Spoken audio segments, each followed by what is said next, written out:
Hello students, welcome back to my YouTube channel. आज हम देख रहे हैं इंटीग्रल और उसके टाइप्स। ठीक है।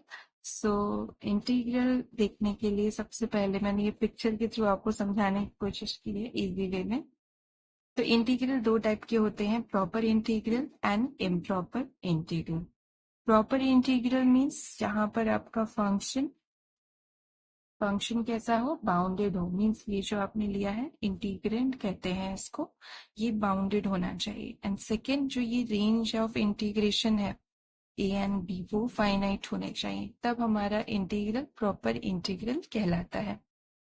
याद रखेंगे, बहुत ही इजी है। प्रॉपर इंटीग्रल मीन्स ये इंटीग्रेंड मीन्स फंक्शन बाउंडेड होना चाहिए, एंड सेकेंड ये जो लिमिट्स हैं वो फाइनाइट होनी चाहिए।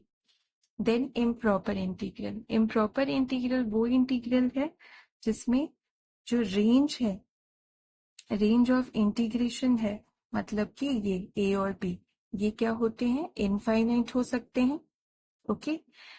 सेकेंड, इनफाइनाइट है अगर ये दोनों, तो ये बाउंडेड होना चाहिए, तब जाके हमारा इंटीग्रल इम्प्रॉपर इंटीग्रल कहलाएगा।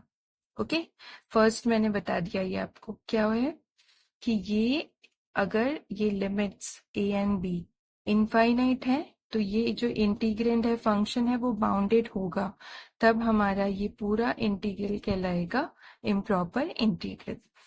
एंड सेकंड ये है कि अगर रेंज फाइनाइट है, ए और बी कैसे हैं, फाइनाइट है, तो इंटीग्रेंड जो है वो अनबाउंडेड होना चाहिए, तब भी हमारा पूरा इंटीग्रेशन इम्प्रॉपर इंटीग्रल कहलाएगा। तो यहाँ पर दो टाइप के हो सकते हैं इम्प्रॉपर इंटीग्रल।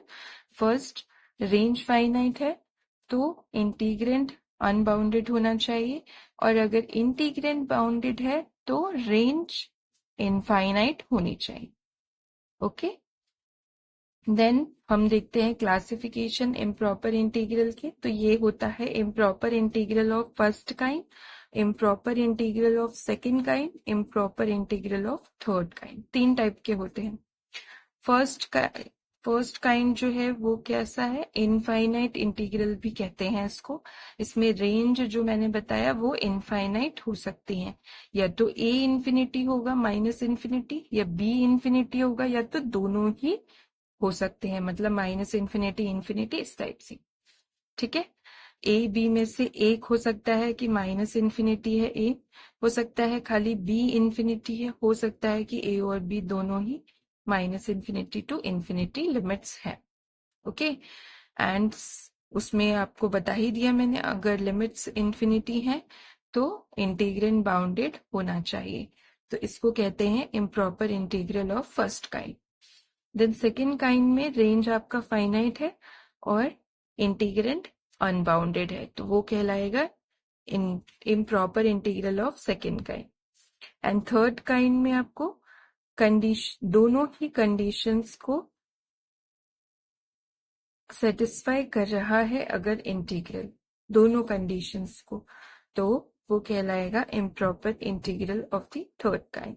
कई बार हमारा इंटीग्रेशन देखिए एडिशन में लिखा होता है, तो हो सकता है कि एक इंटीग्रेशन में ऐसा है दूसरे में ऐसा है, तो ये कहलाएगा total integration improper integral of third kind. Okay.